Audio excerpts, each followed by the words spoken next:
할렐루야. 10월 셋째 주 뉴라이프 한인교회에 오신 여러분 환영합니다. 다 같이 찬양으로 예배 나아가겠습니다.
우리 아버지 되시는 주님을 찬양합니다. 이 시간 사도신경 하심으로 신앙 고백하겠습니다. 전능하사 천지를 만드신 하나님 아버지를 내가 믿사오며 그 외아들 우리 주 예수 그리스도를 믿사오니 이는 성령으로 잉태하사 동정녀 마리아에게 나시고 본디오 빌라도에게 고난을 받으사 십자가에 못 박혀 죽으시고 장사한 지 사흘 만에 죽은 자 가운데서 다시 살아나시며 하늘에 오르사 전능하신 하나님 우편에 앉아 계시다가 저리로서 산자와 죽은 자를 심판하러 오시리라. 성령을 믿사오며 거룩한 공예와 성도가 서로 교통하는 것과 죄를 사하여 주시는 것과 몸이 다시 사는 것과 영원히 사는 것을 믿사옵나이다. 아멘. 아멘.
Even time began, my life was in His hand. Amen. He knows my name. He knows my name. He knows my every thought. He sees each tear that falls, and hears me when I call. I have a Father. I have a Father. He calls me His own. He'll never leave me, no matter where I go. He knows my name. He knows my every thought. He sees each tear that falls, and hears me when I call. He knows my name. He knows my name. He knows my every thought. He knows my every thought. He sees each tear that falls, and hears me when I call. I have a Father. I have a Father.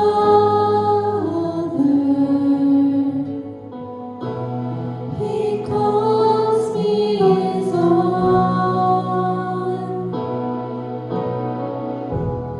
He'll never leave me, no matter where I go. 아멘. 우리의 창조자 되시고 우리의 아버지 되시는 주님을 찬양합니다. 이 시간 다 같이 일어나시겠습니다. 하나님께서 우리를 교회의 각 지체로 불러주셨습니다. 찬양하심으로 우리 교회를 위해 그리고 교회에 지체된 우리를 위해 같이 선포하며 나가길 원합니다. 함께 찬양하시겠습니다.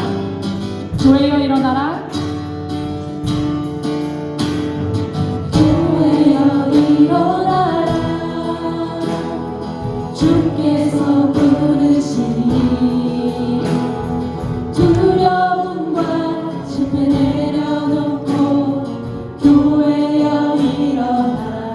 교회여 일어나라. 교회여 일어나라. 주께서 부르시니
한번 찬양합시다. 교회여 일어나라. 교회여 일어나라. 주께서 보내시니 우리 부르신 삶의 자리에서 교회여 일어나라. 우린 세상의 빛, 우린 세상의 빛, 하나님의 편지, 주의 교회 통해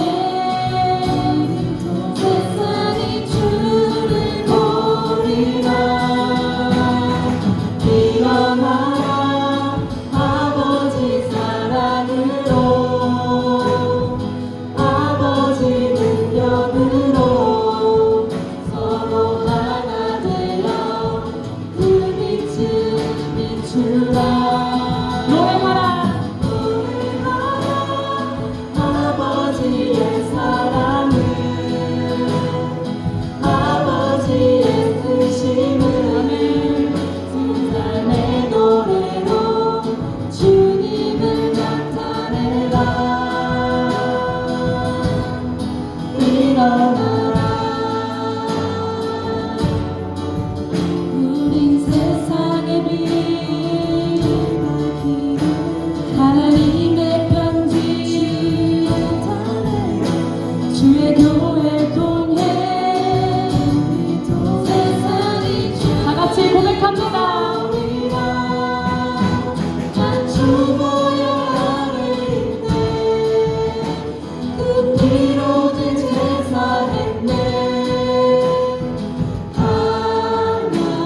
하나님의 긍휼 날 거룩해 하시었네. 난 주보여 아래 있네. 아멘. 난 원수의 어떠한 공격에도 더 이상 넘어지지 않네. 난 주보혈 안에 있네. 아멘.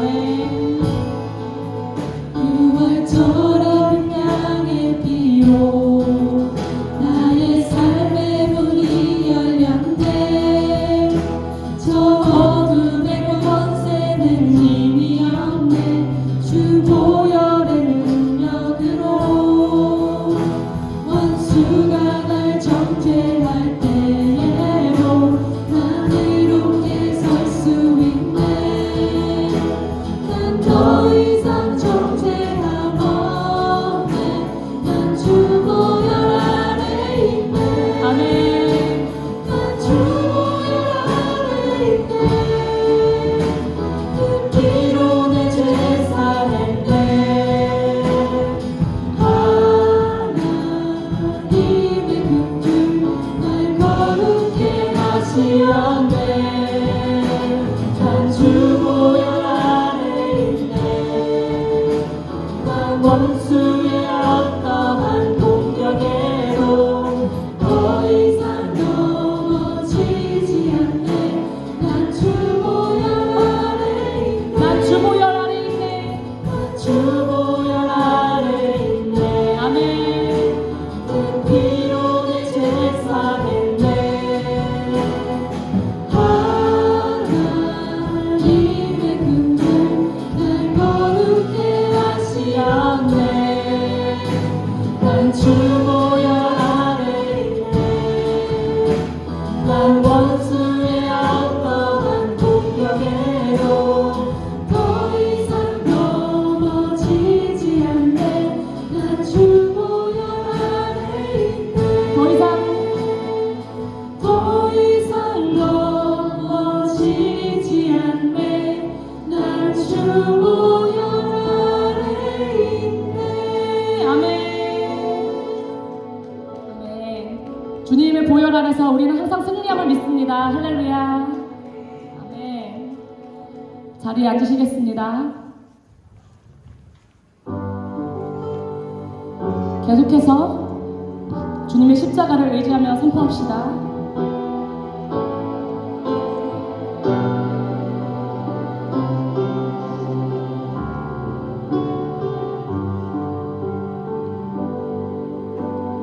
무엇이 변치하나 소망이 되며 무엇이 한결같아 내 삶의 분들이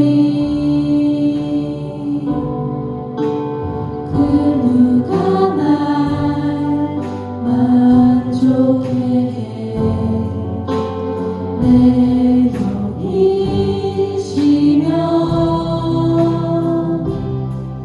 그 누굴 기다려 내 영이 기쁘리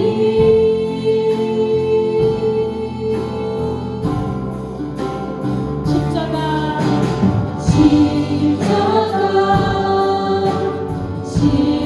십자가 그 그늘 아래 내 소망이 있네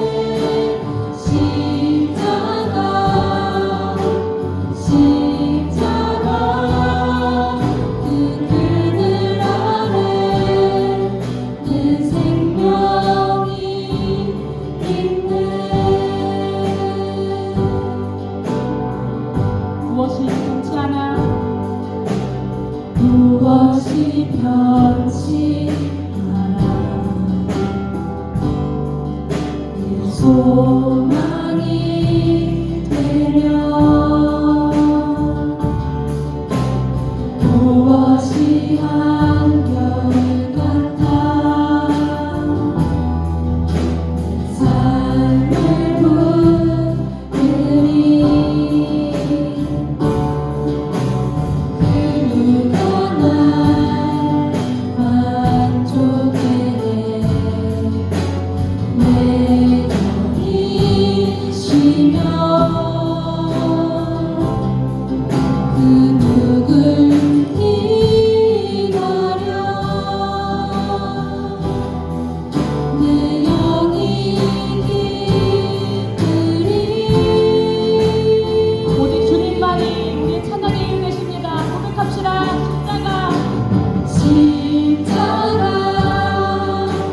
십자가 그 그늘 아래 내 소망이 있네 십자가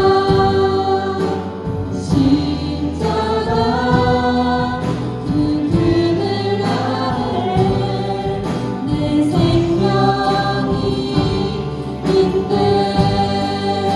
십자가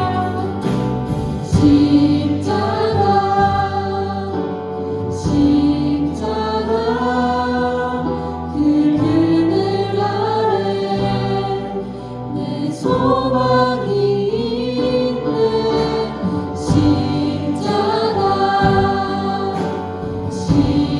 십자가 그 그늘 아래 내 생명이 있네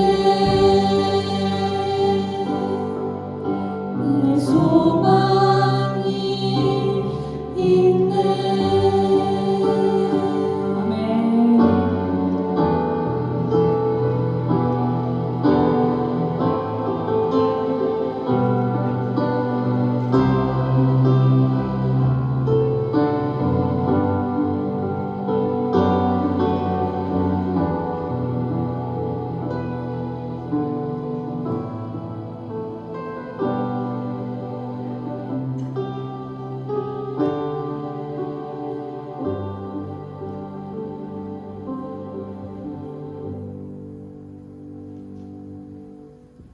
기도드리겠습니다. 오늘 이 시간 주일을 맞아 예배를 드리기 위해 이 자리에 모였습니다. 결실의 계절을 주셔서 온 땅이 봄에 뿌린 씨로 열매 맺고 풍성하게 넘치는 하늘의 복을 우리에게 부어주시는 하나님 아버지의 은혜를 헤아려 봅니다. 오고 가는 길에 보이는 풍경은 요즘 예쁘지 않은 곳이 단 한 군데도 없습니다. 가을을 주신 주님께 감사를 드리고 찬송을 올려드립니다.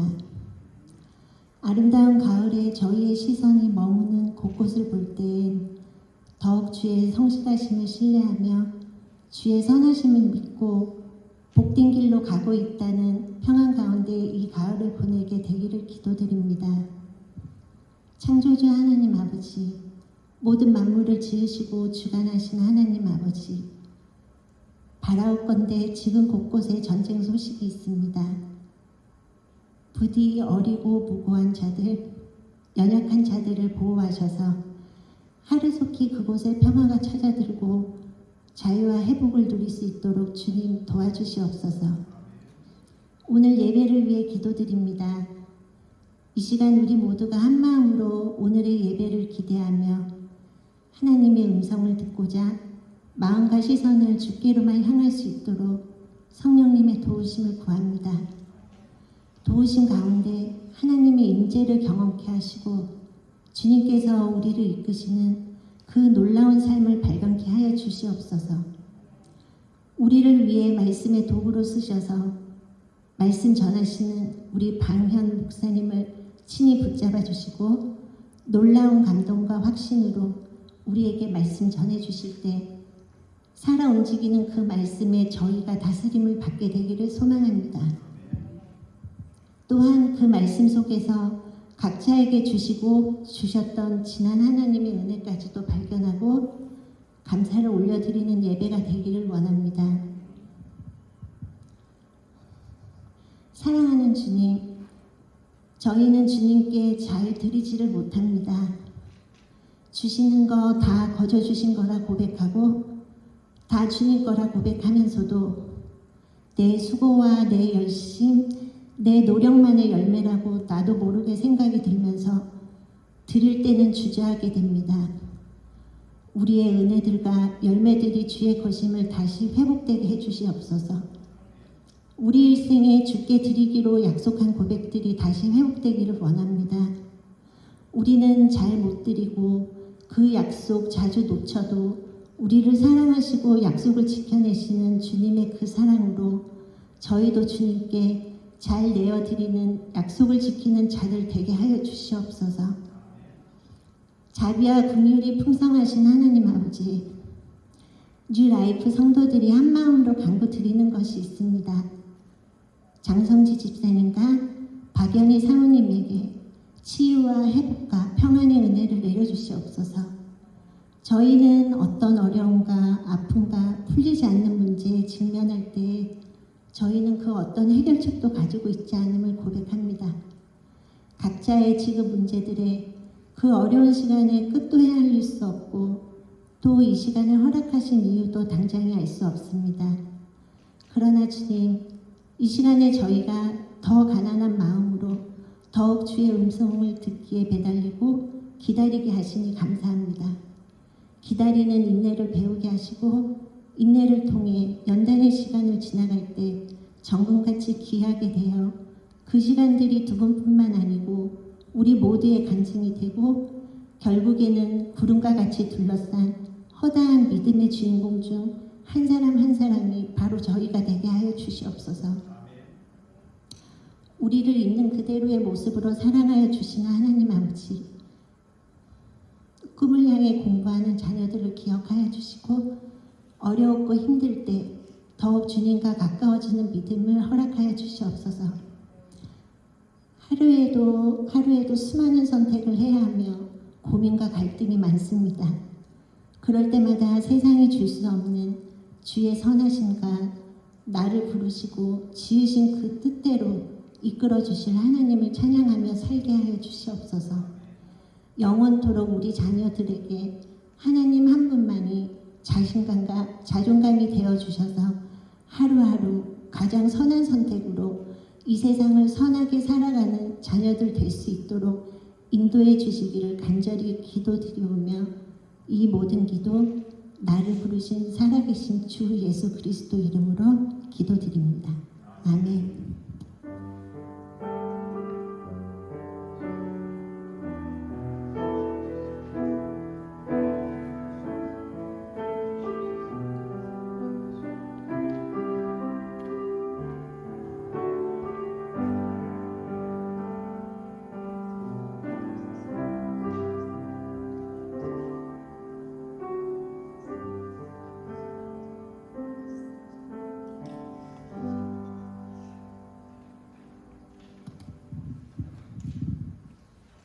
할렐루야.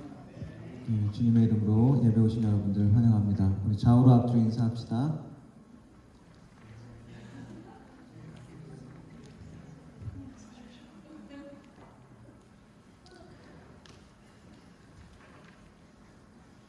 광고 시간입니다.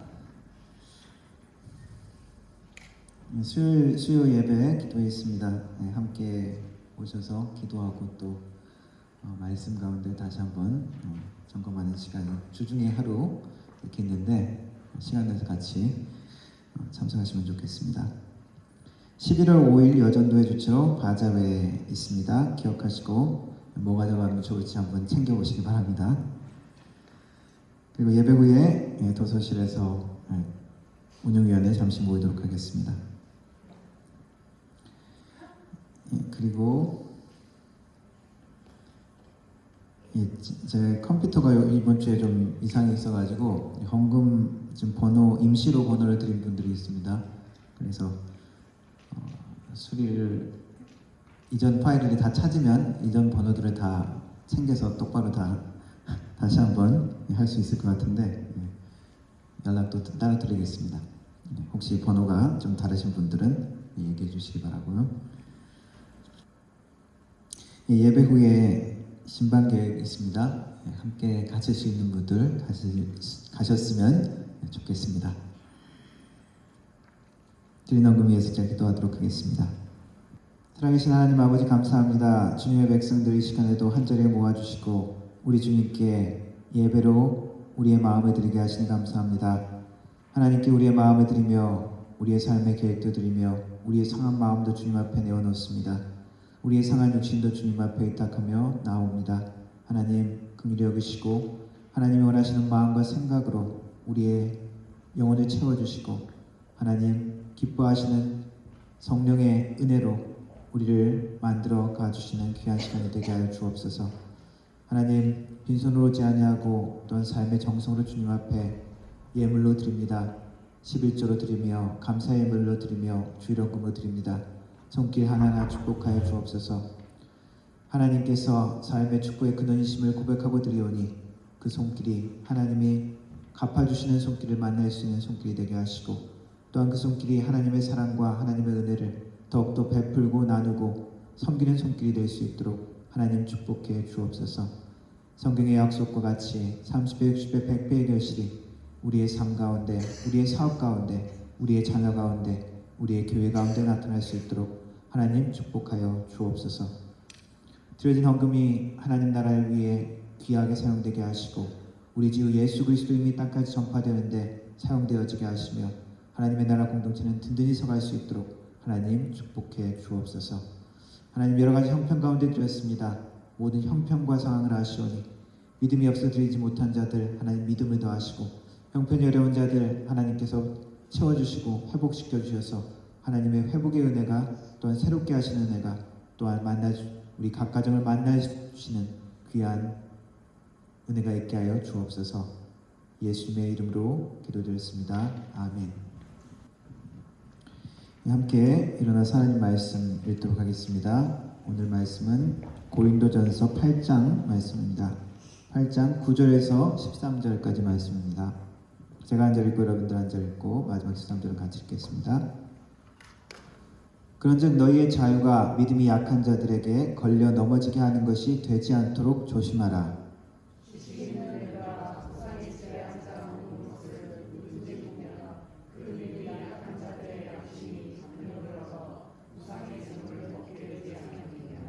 그러면 내 지식으로 그 믿음이 약한 자가 멸망하나니 그는 그리스도께서 위하여 죽으신 형제라.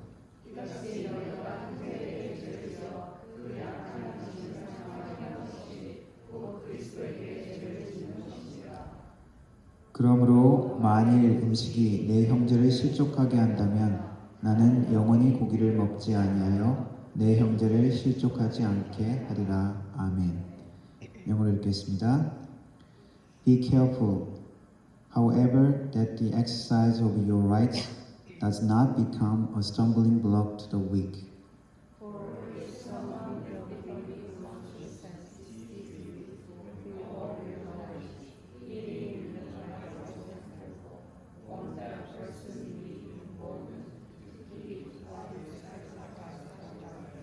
So this weak brother or sister for whom Christ died is destroyed by your knowledge.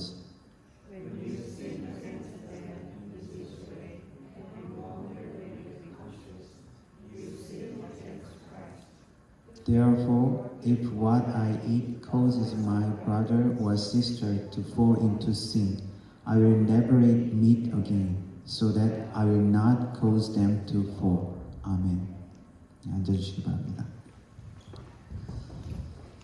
요즘 세상에서 나오는 영화나 미디어 그런 것들을 보면은 교회의 모습, 기독교인의 모습 어떻게 주로 묘사되는 것 같습니까? 여러분도 최근에 본 영화나 드라마 같은 것을 한번 생각해 보시고, 특별히 한국 드라마, 한국 여기 것들도 마찬가지지만 대부분이 기독교 그리고 기독교인 현대 기독교인들 된 모습, 과거는 또 예외로 하더라도 현대 우리 기독교인들의 모습을 독선적이고 가식적인 모습으로 많이 묘사를 합니다.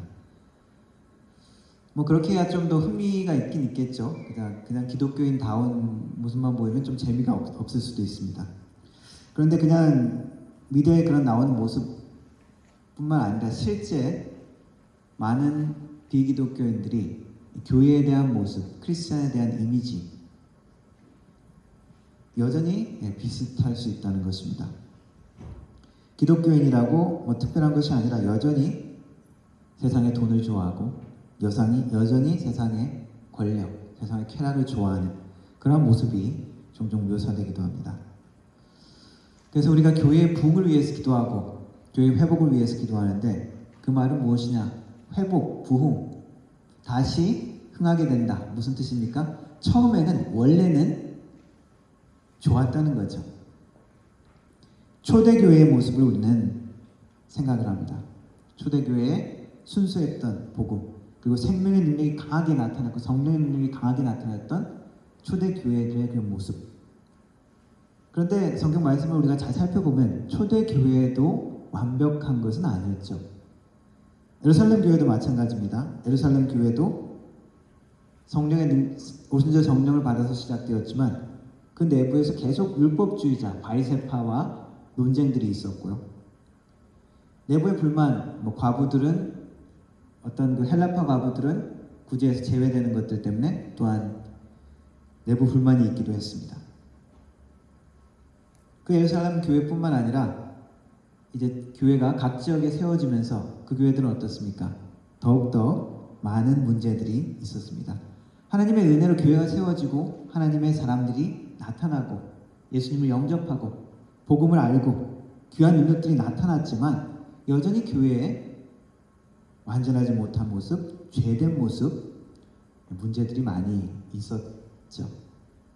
특별히 고린도의 이 교회, 고린도 전후서를 쭉 보면은 이 고린도 교회는 특별히 문제가 참 많았던 교회 같다라는 생각들이 들 것입니다. 사도 요한이 요한계시록을 쓸 때 아시아 7교회에게 편지를 하면서도 교회들의 칭찬도 했지만 문제된 모습들도 지적하는 내용들이 있었죠. 특별히 그런데 고린도 교회의 모습들을 보면 이 문제들을 쫙 나열한 것을 보면 진짜 교회가 참 문제가 많구나라는 생각들이 들 텐데 고린도 교회의 모습은 우리 현대, 지금 우리가 살고 있는 이 교회의 모습을 생각해야 합니다. 우리 교회도 여전히 현대 교회들도 문제와 고쳐야 할 것들이 많이 있죠. 그래서 하나님의 말씀 가운데 우리는 늘 서서 계속 우리를 개혁해 나가야 합니다. 특별히 고린도 교회는 그냥 바울이 살짝 복음 전도하고 그냥 지나갔던 교회가 아니라 혹은 다른 사람들이 복음을 전했던 교회가 아니라 바울이 직접 거기에서 1년 반 동안이나 있으면서 복음을 전했던 그런 교회가 고린도 교회입니다. 에베소에서도 좀 오래 있었고요. 고린도 교회에서도 오래 있었습니다. 그런데 그 교회에 분열의 문제가 있었죠. 아볼로파, 바울파, 베드로파 해가지고 파가 갈렸습니다. 내가 잘났다, 너가 잘났다. 그리고 음행의 문제도 있었습니다. 이방인들도 그렇지 않은 그런 음행의 문제들, 그것과 더불어서 결혼에 대한 의미들을 또 바울에게 또 질문하기도 했습니다.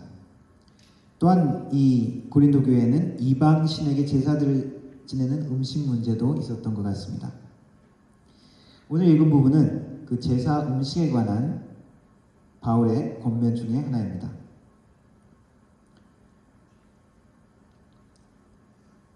4장부터 7장까지는 음행, 결혼에 대한 바울의 권고고요. 연결된 8장부터 한 10장까지가 이 이방 우상 숭배 그리고 이방 신에게 제사드는 음식에 관한 이야기입니다.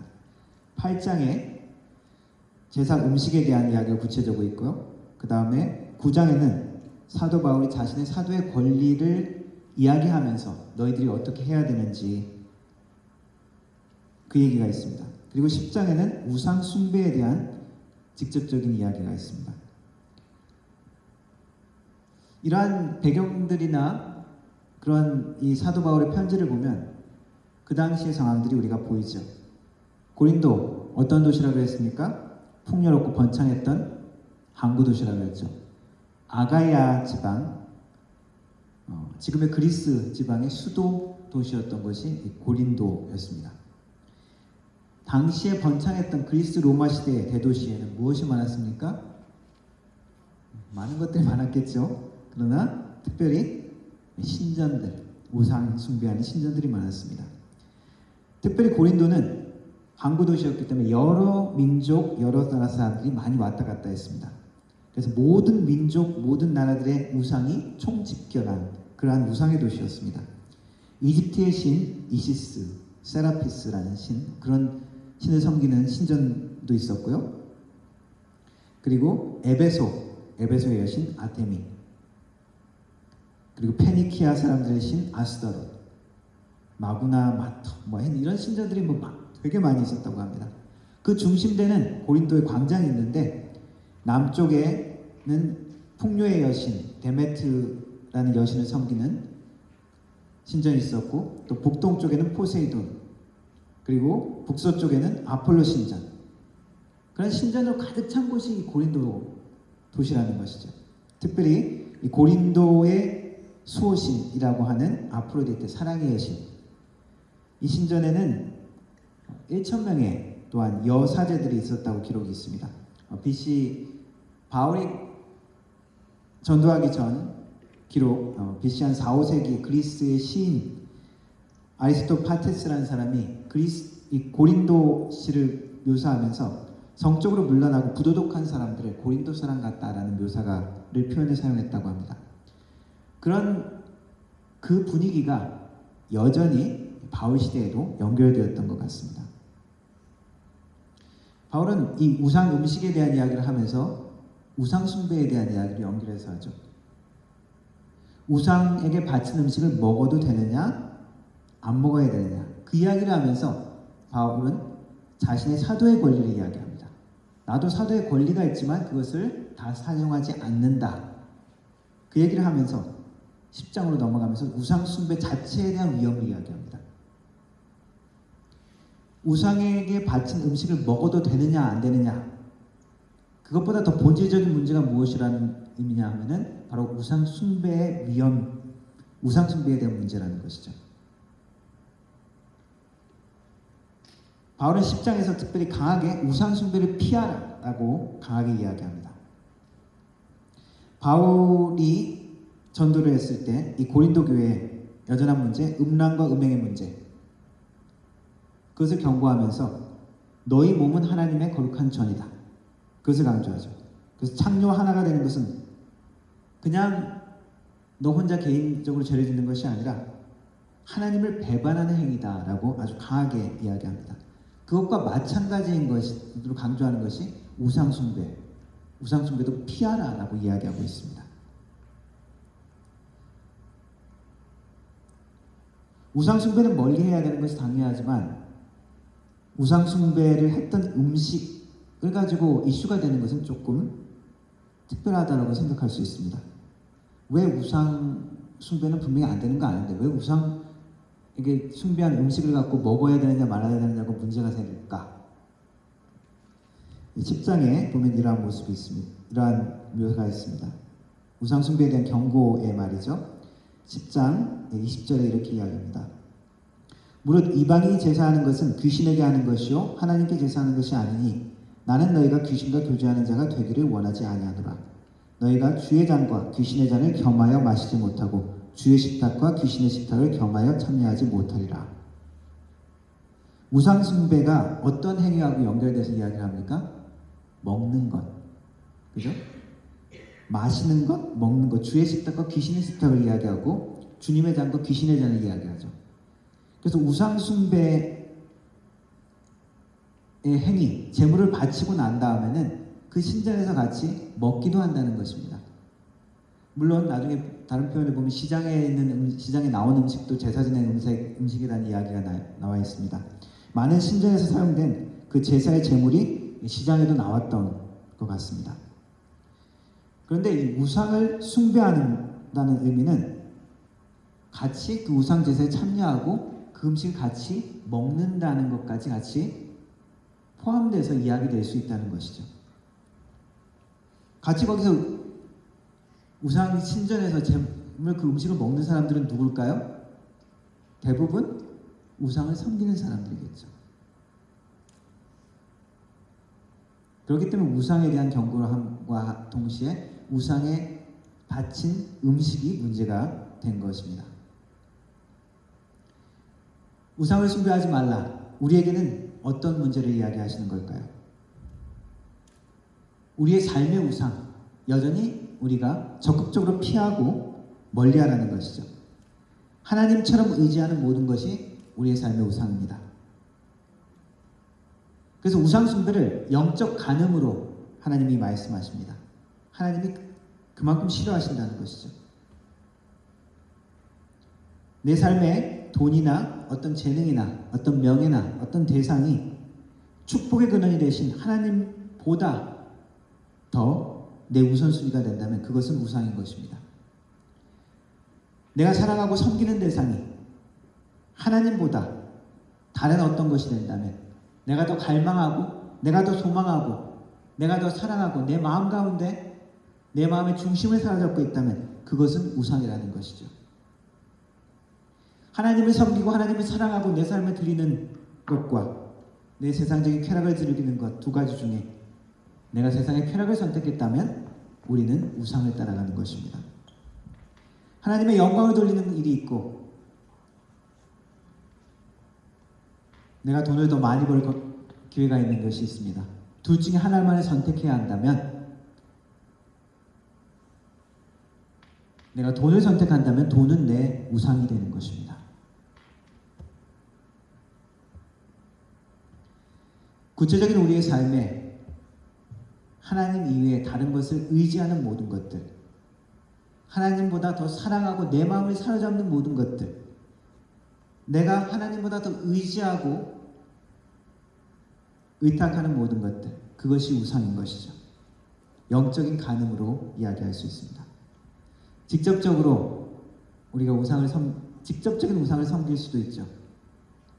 크리스찬이면서 점을 보러 가거나 무당을 찾는 사람들이 의외로 많다고 합니다. 가끔씩 보면은 그 무당이 알아채기도 하죠. 진짜 진짜 귀신이 들린 무당들을 알아보기도 한답니다. 그래서 어떤 무당들은 어떤 집사님 고백입니다. 예수님 믿은 지 얼마 안 됐는데 그 같이 친구 따라 점 보러 같이 갔대요. 자기는 아직까지 내가 예수님을 믿는지 안 믿는지 확신이 없는데 그 무당이 그러더래요. 거기 예수신 붙은 사람 거기는 뭐 하려고 왔냐고. 한편으로 부끄럽기도 했는데 한편으로 하나님 앞에 너무 감사하더래. 나는 아직 하나님을 아직 섬기지도 못하고 예수님을 잘 아직 모른다고 생각했는데 예수님이 나와 함께 있다고.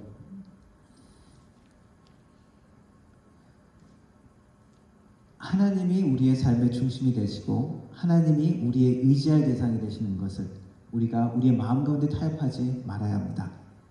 돈이나 세상의 쾌락보다 우리 하나님을 선택하는 것이 우상 숭배를 멀리하는 것입니다.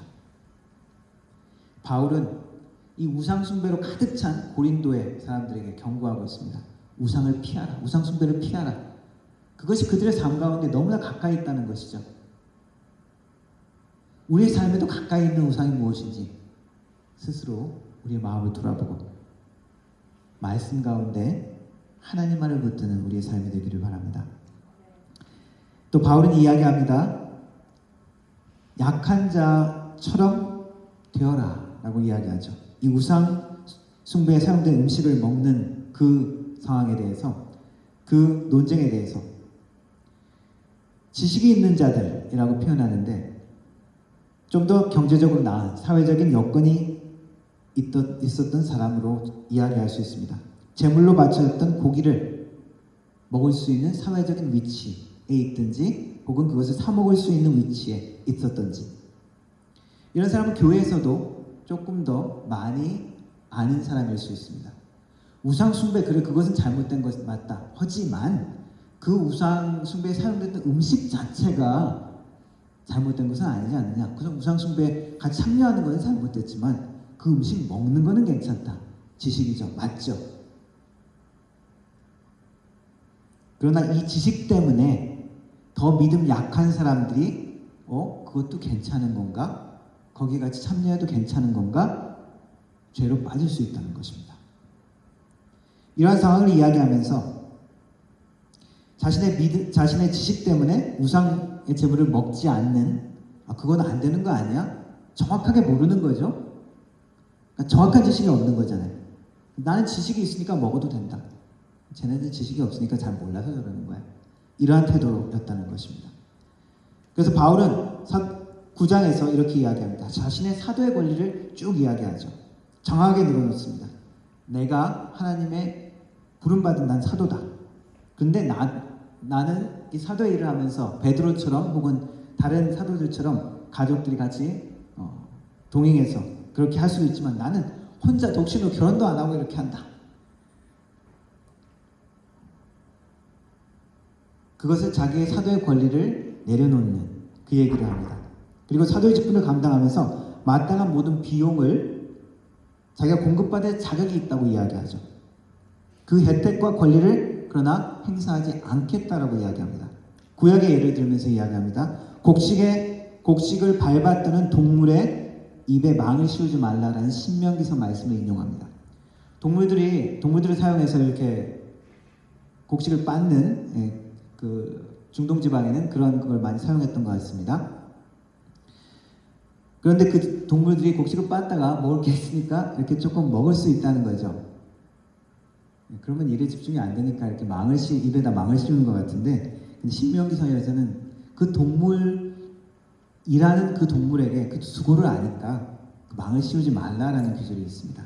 예수님께서 그 말씀을 하시면서 신약에서 그 말씀을 하면서 그것이 동물을 생각하는 말씀이 아니다. 하나님의 사람들을 이야기하는 것이다. 디모데 전서 5장에는 바울은 이야기하면서 복음을 전하는 교회 일꾼, 장로들, 지도자들에게도 마땅한 존경과 마땅한 대우를 해줘라. 일꾼이 그 삭스를 받는 것이 마땅하다라고 이야기를 합니다. 이런 이야기를 하는 배경을 생각하면서 바울이 한 이야기를 생각해 보아야 합니다. 그것들은 내가 다 할 수 있지만 그 권리를 나는 사용하지 않겠다. 특별히 고린도 교회에서 바울이 사역할 때는 텐트 만드는 일을 했습니다. 브리스기올라와 아굴라가 마침 그 일을 거기서 하고 있었고, 그래서 같이 일을 하면서 자신의 사역 비용을 충당했던 것으로 알려져 있습니다. 바울은 그 예를 이야기하면서 이 고린도 교회에게 지금 나무라고 했죠. 너희들 그 할 수 있다고, 내가 할 수 있다고, 내가 안다고 그걸 다 행사하지 마라. 나도 너희들 앞에서 그런 본을 보였지 않느냐. 마침 고린도 교회에서 사역을 할 때 자기가 텐트를 만드는 일에 참여를 했었죠. 근데 한편으로 보면은 이 고린도 교회에서 마땅하게 좀 후원이 되지 않았던 것 같습니다. 뒤에 이제 헌금에 대한 이야기를 하면서 내가 가가지고 또 그때 가서 거두어서 이렇게 준비해서 돕는다고 그렇게 하지 않도록 미리 준비하라라는 말이 있습니다.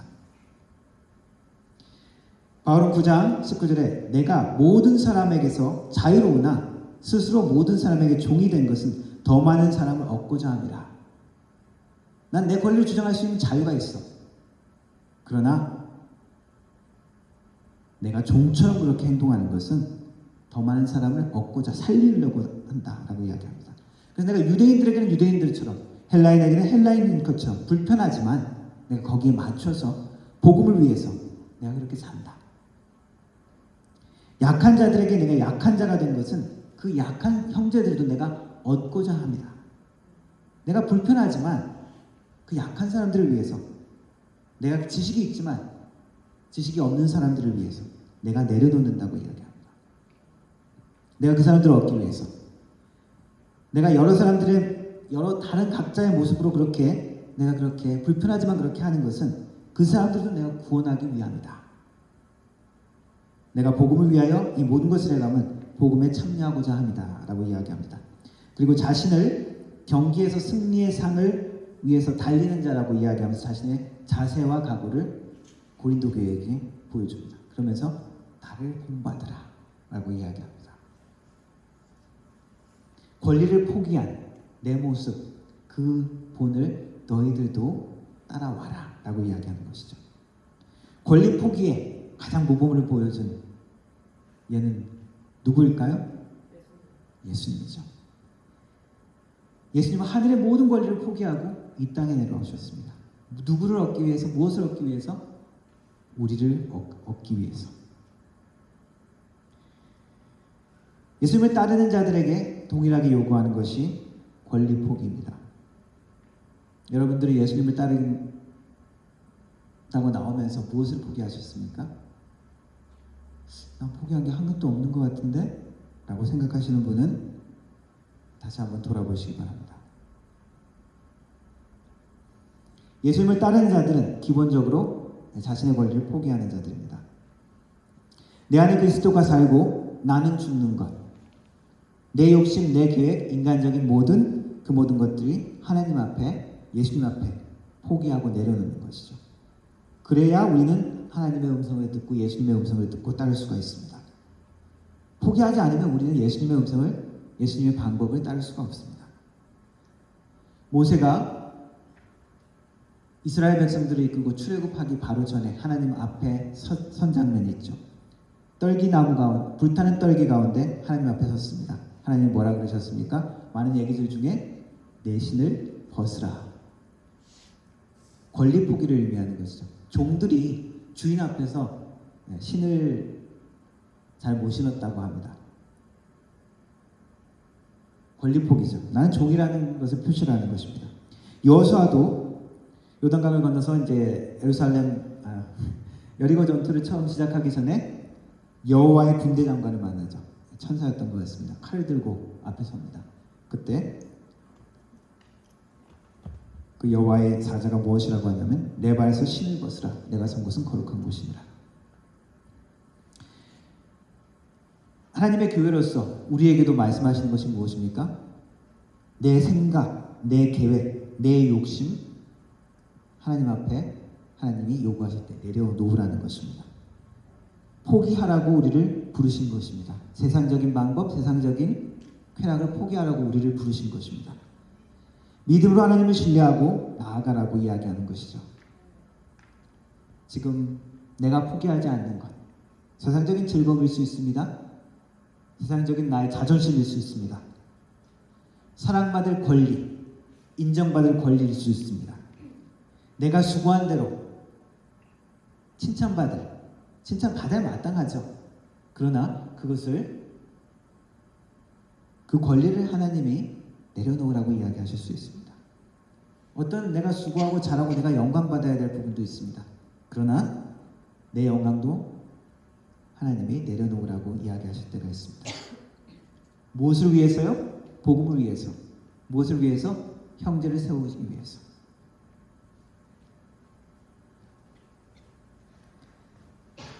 바울은 지식은 교만하게 만들고 사랑은 덕을 세운다고 이야기합니다. 우상의 제물에 대해서는 8장 1, 2절에 이렇게 이야기합니다. 우상의 제물에 대해서는 우리가 다 지식이 있는 줄 아는데 지식은 교만하게 하며 사랑은 덕을 세운다. 만약 누구든지 무엇을 아는 줄로 생각하면 아직도 마땅히 알지 못하는 것이다 라고 이야기합니다. 그래, 우상의 재물 먹으면 그거는 아무 의미가 없어. 왜? 하나님은 한 분이시고 한 분 살아계신 하나님만 진짜 신이기 때문에 우상은 그건 있는 것도 아니기 때문에 그건 아무것도 아니야. 바울이 얘기하는 것이 그렇습니다. 8장 1절부터 쭉 이야기하는 게 그것입니다. 우리 하나님 한 분은 곧 하나님만 한 분이시고 다른 모든 것은 아무것도 아니다. 그 7절에 이렇게 합니다. 그러나 그 지식, 이 지식은 모든 사람에게 있는 것이 아니므로 어떤 이들은 지금까지 우상에 대한 습관이 있어 우상의 제물로 알고 먹는 거로 그들의 양심이 약하여지고 더러워지느니라. 거기에 참여해도 되는지 안 되는지 거기에서 시험을 든다는 것입니다. 음식은 우리를 하나님 앞에 내세우지 못하나니 우리가 먹지 않는다고 해서 더 못 사는 것도 아니요 먹는다고 해서 더 잘 사는 것도 아니니라. 그런즉 너희의 자유가 믿음이 약한 자들에게 걸려 넘어지게 하는 것이 되지 않도록 조심하라. 음식 자체는 먹어도 되고 안 먹어도 그거 아무것도 아니야. 그거는 아는 것이 지식인데 그러나 그 아는 자유가 그것에 대해서 혹시 믿음이 약한 자들에게 넘어짐이 되지 않도록 조심하라. 사도 바울은 지식이 부정적인 것으로만 묘사하지 않습니다. 고린도 교회에서 이야기를 하면서 하나님의 아는 지식이 너희 속에 풍성해지고 이야기하면서 그 지식, 하나님을 아는 지식의 가치는 분명히 이야기합니다. 그러나 그 지식이 잘못 사용되어졌을 때, 그 지식이 나의 유익을 위해서 사용되어졌을 때 그것은 하나님의 영광을 가리고 또 형제를 넘어뜨리게 할 수 있다는 것입니다.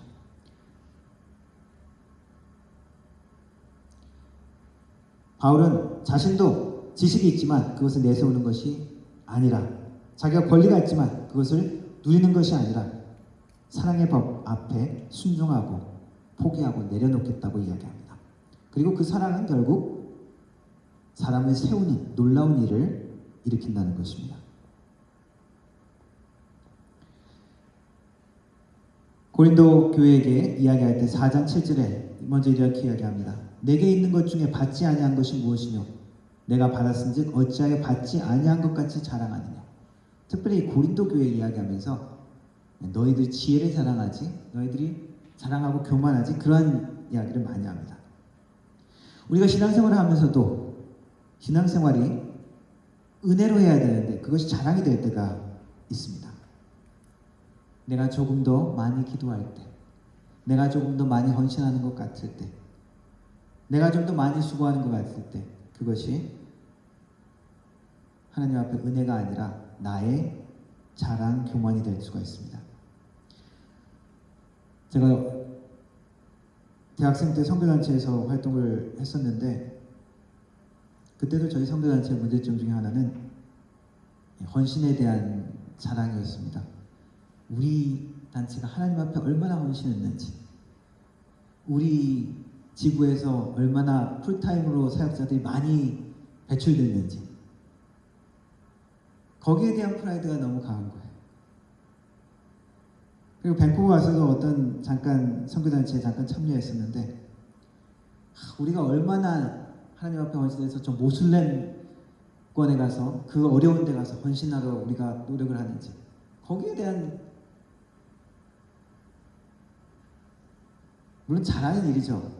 그런데 그렇게 하면서 어떻게 되냐?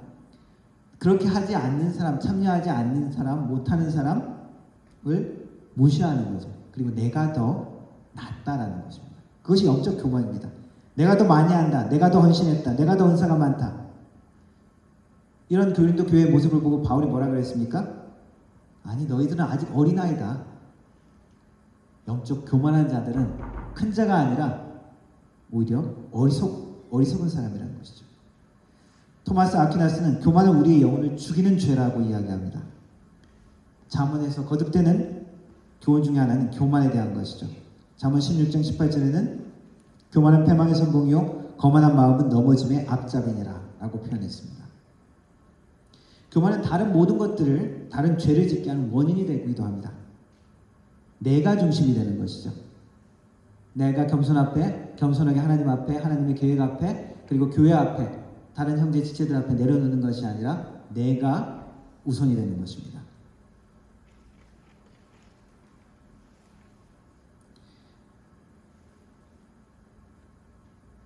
그래서 이 모든 교훈을 이야기하면서 바울이 두 번이나 쓴 표현 중에 하나는 모든 것이 가나 유익한 것은 아니다.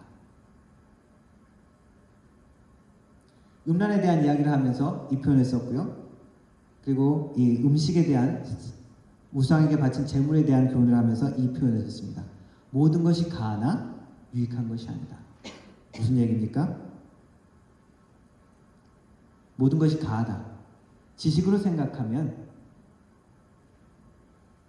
그것은 죄가 아니다. 그것은 그냥 아무것도 아니다. 괜찮다. 그런데 유익한 것이 아니다라고 표현했죠. 근데 단순히 이것은 그냥 유익한 것이 아닌 것뿐만 아니라 죄가 될 수 있다는 것입니다.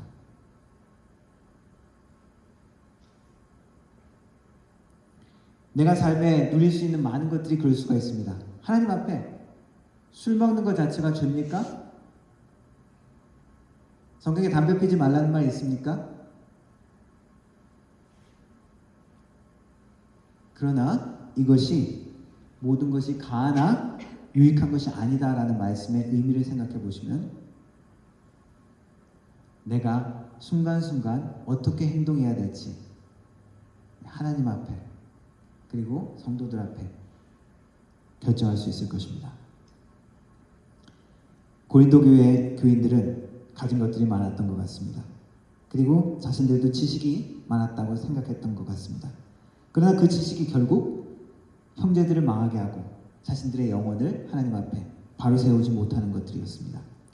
사도 바울은 약한 형제 자매들을 이야기하면서 그들을 어떻게 표현하냐면은 The weak brother and sister whom Christ died for. 그들이 결국 너희들이 별로 생각하지 않는 그들이 결국 그리스도께서 그들을 위해서 죽은 자들이다. 그리고 우리 한 사람 한 사람이 누구라고요? 그리스도께서 우리를 위해서 죽으셨다는 것을 기억하기를 원하십니다. 우상숭배에 대한 경고와 우상숭배에 대해 사용된 음식에 대한 이야기를 하면서 형제 사랑을 이야기하는 것입니다. 그리고 내 자유, 내 권리가 하나님 앞에서 예수님 앞에서 죽으면 예수님 안에서 그것이 영광스러운 모습으로 나타나고 예수님의 모습이 오히려 드러나고 그리스도의 복음이 전파된다고 이야기하고 있습니다. 최근 모슬림에 대한 이야기들이 많이 있는데 지금 이스라엘 팔레스타인 전쟁도 그렇고요. 내 형제가 죽고 내 가족이 죽었어요. 그러면은 복수할 권리가 있죠. 그죠? 구약 성경에 보면 있죠. 그러나 그 복수할 권리들을 다 누리면서 상황들은 더 악화되고 있는 것 같습니다. 이스라엘 청년들이 납치돼서 죽고 그리고 거기에 보복으로 또한 이스라엘 사람들이 팔레스타인 청년을 납치해서 죽이고 불태웠던 사건들이 있습니다. 그 이야기를 들으면서 그 양쪽 그 가족들의 이야기들을 들었는데 보복하기를 원하느냐? 그 가족들 뭐 다는 아닌지 모르겠습니다만 보복을 원하지 않는다. 누구도 이렇게 고통받기를 원하지 않는다.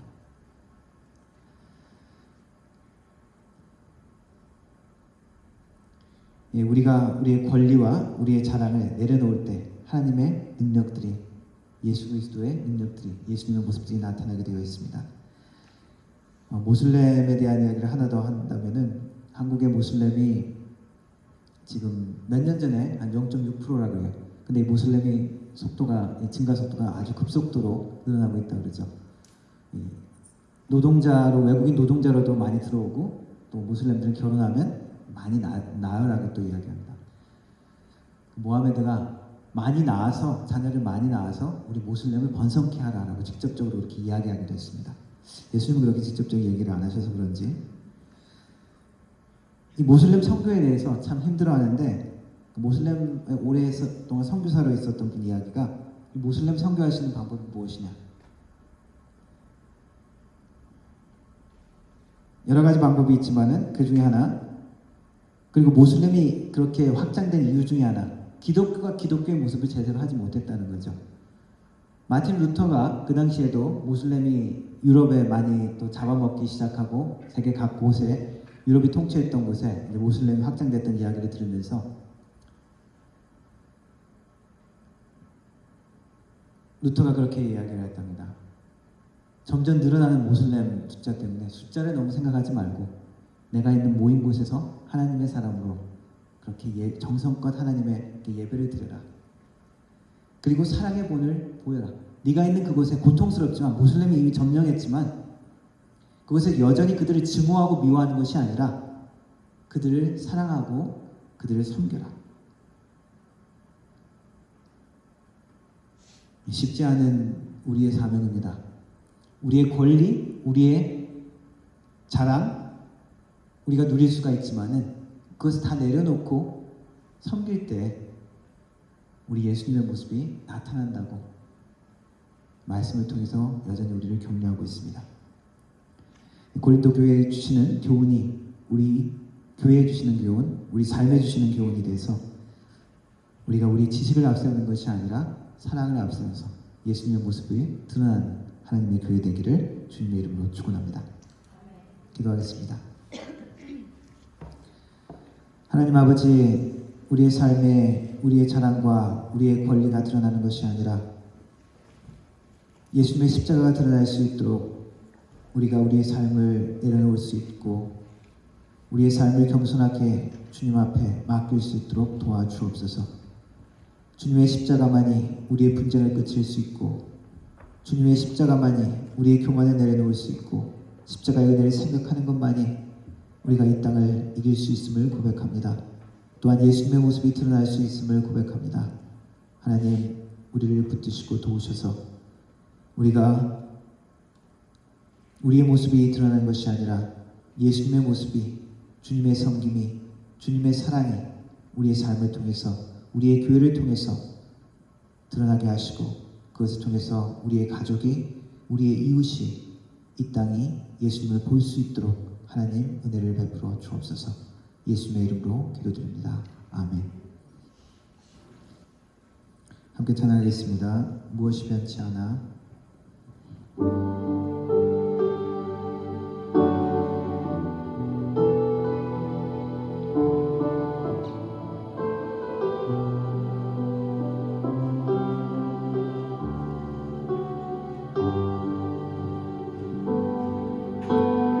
무엇이 변치 않아 내 소망이 되면 무엇이 한결같아 내 삶을 부르리 그 누가 날 만족해 해 내 영이시며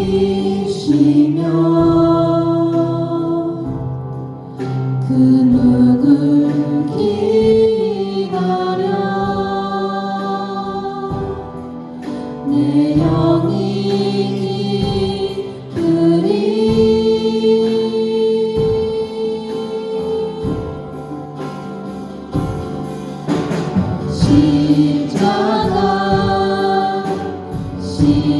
십자가 그 그늘 아래 내 소망이 있네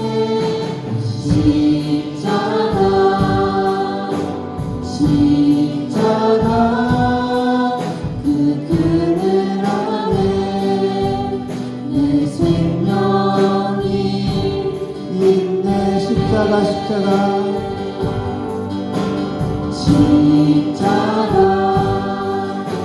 십자가 그 그늘 아래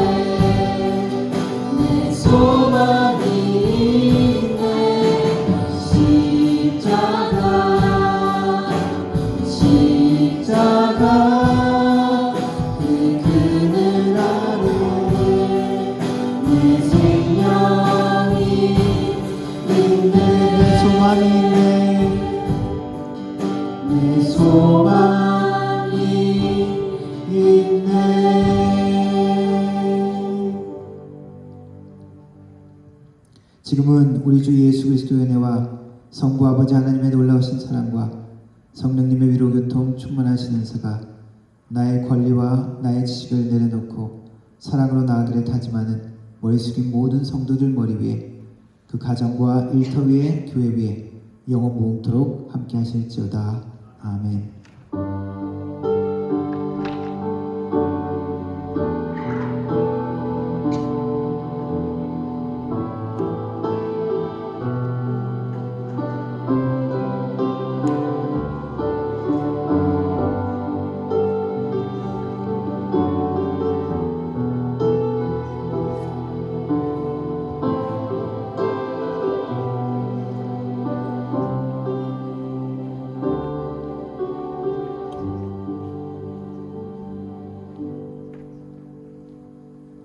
아멘. 예배를 마쳤습니다.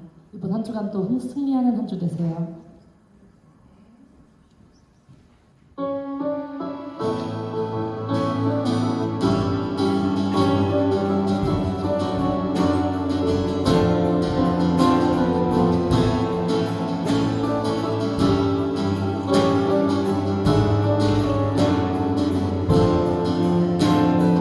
교회여 일어나 주께서 부르시니 두려움과 실패